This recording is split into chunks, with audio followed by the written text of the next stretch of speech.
Western incredulity.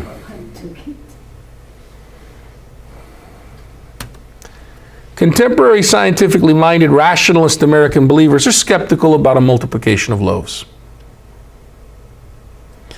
Some commentators propose that the miracle was Jesus' success in getting this group of people to share their personal provisions.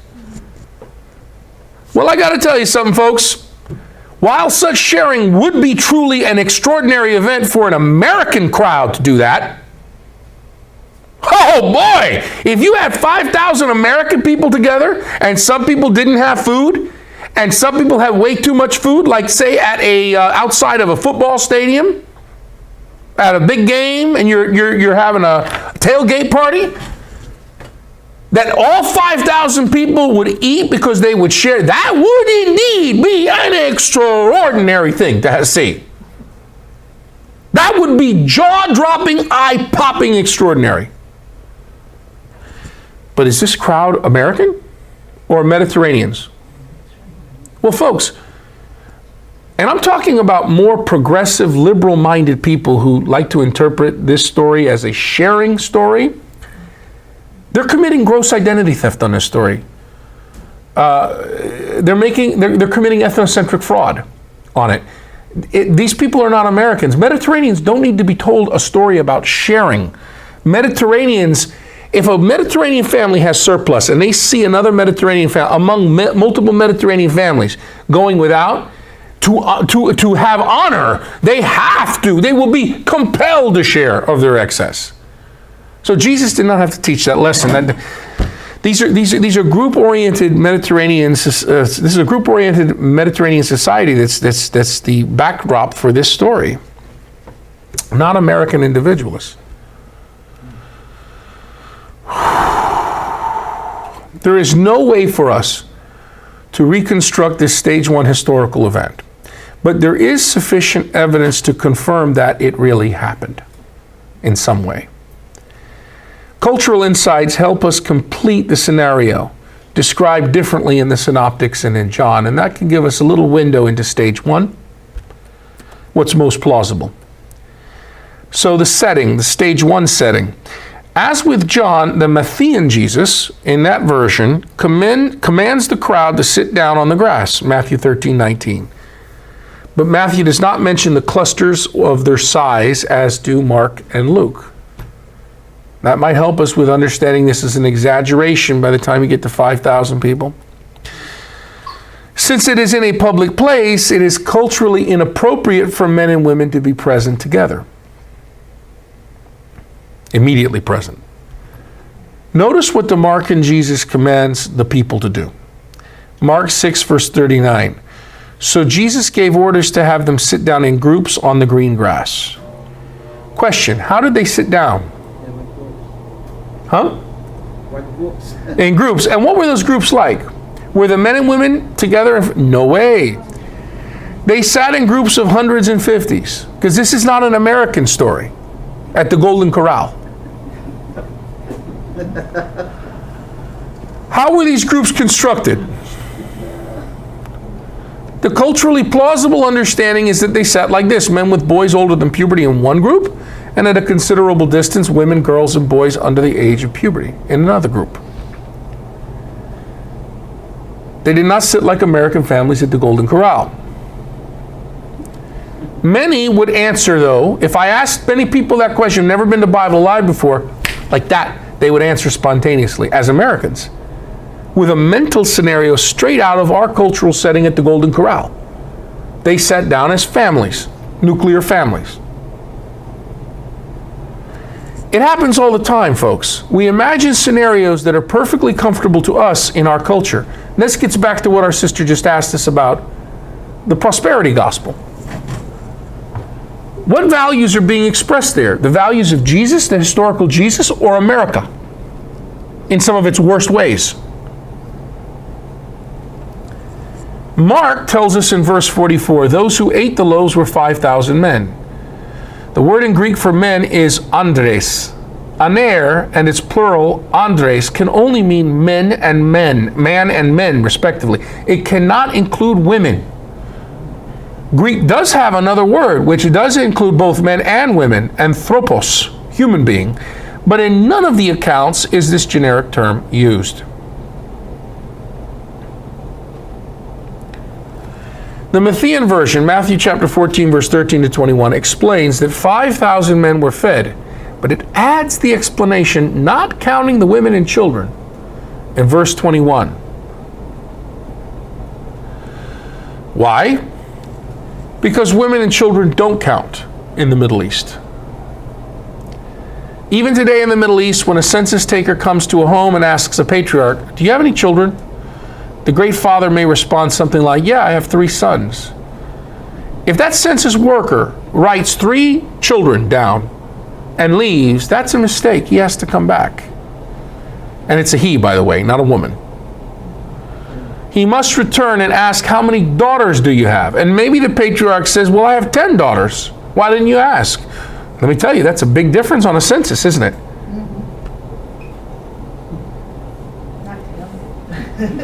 Oh, but to a UN census taker? Absolutely. The food. Matthew mentions 5 loaves of bread, 2 fish. John 6 verse 9 specifies barley loaves. This is plausible for Matthew's situation also. As we've said, barley could be raised on soils of poor quality and with less expensive. It was less expensive. It's why it's even a trustworthy staple in times of famine. Revelation chapter 6 verse 6. Since the crowd is gathered near the Sea of Galilee, the presence of fish is not surprising, right? During the biblical period when Israelite access to the Mediterranean was limited, fish had to be purchased. Nehemiah talks about that. In the Hellenistic period, however, after 300 BCE, fishing at the Sea of Galilee became a government-regulated activity, which involved catching the fish, preparing or processing the fish, and distributing them.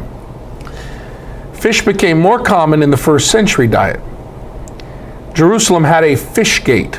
You can still visit to this day, right? As we have just indicated, Bethsaida on the northern shore of the Sea of Galilee means fishing village. Look at Magdala, where Mary of Magdala is from.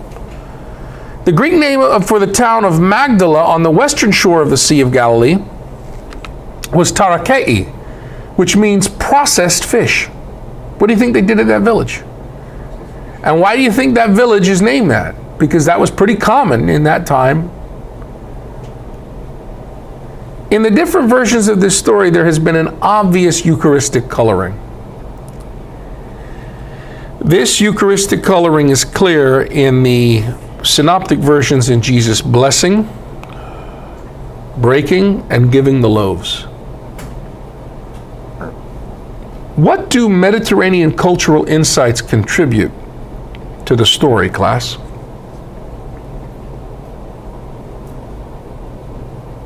I want you to think about that as we go on break. And how has American culture influenced contemporary celebrations of the Eucharist? Think about that. For good or bad, because there's a lot of good in this culture too. Think about how we welcome people here and who's favored here. Are they often favored according to American cultural values? Does that sound like Jesus? I want you to really think about this. Jesus chose peasant illiterate people to be the 12 and prostitutes who had been forced into that profession because of debt foreclosure. I want you to think about that. I want you to think about that, and I want you to think about that again and again. Because I want you to think about how a parish council is chosen, for example. Do you think we would choose a parish council from that selection? Why do you think we turn these people, these peasant day laborers and prostitutes and sick people, right? The lowest of the worst so-called dirtbags from that world, right? Nothing worth people, throwaway people. Why do we turn them into these beautiful, Renaissance, gorgeous, old, wizened men and beautiful women, but they're sexless? And they look like they're from planet Krypton. Have you ever noticed that? In our religious art. Have you ever noticed that? Why do you think we do that? Because you want to celebrate. You want to honor them.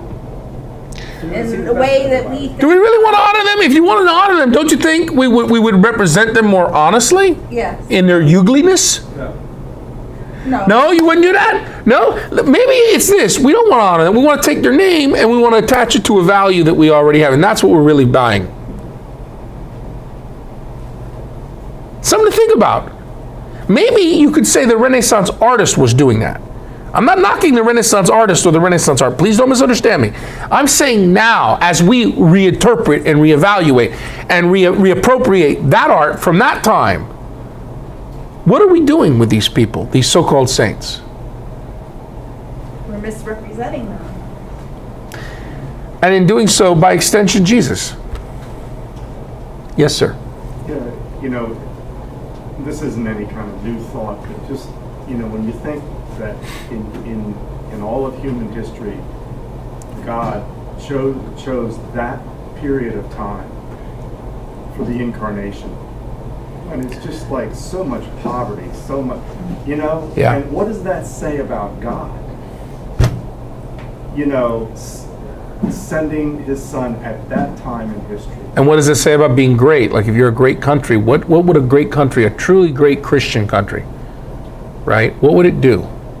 What would it do to be a godly nation, right? What would a godly nation do? Well, we just had what many people are saying. Celebrate money, celebrate gold, celebrate power, so look sexy while you're doing it, right? That sounds like a golden calf to me. But, you know, even in Paul's writings, he talks about the poverty of God. Yeah. You know, the powerless, the weakness of God. Yes, the foolishness of God. About the weakness of God. Yeah. It's Almighty God. That's right.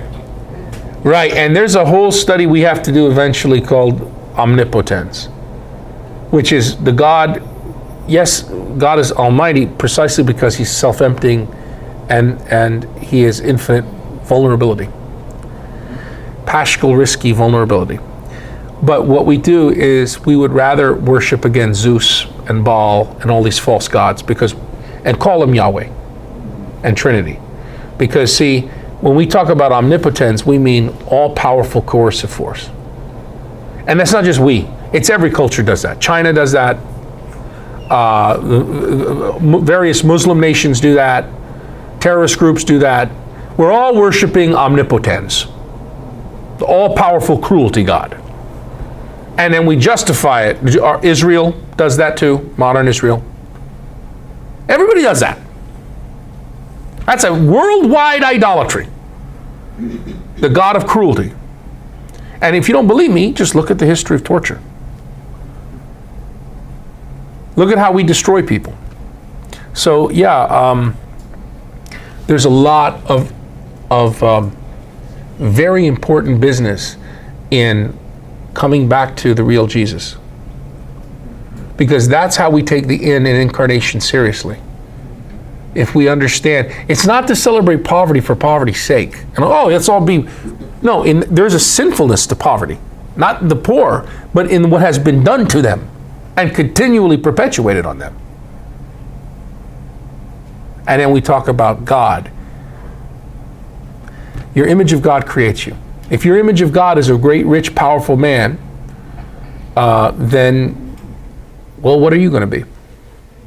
If rich, however, real, true riches are sharing and helping those in need and finding Christ in the most, not typically thought of as beautiful and popular and rich, but in the most unlikely and the most excluded, and healing the human race, well, that's going to be a very different gospel.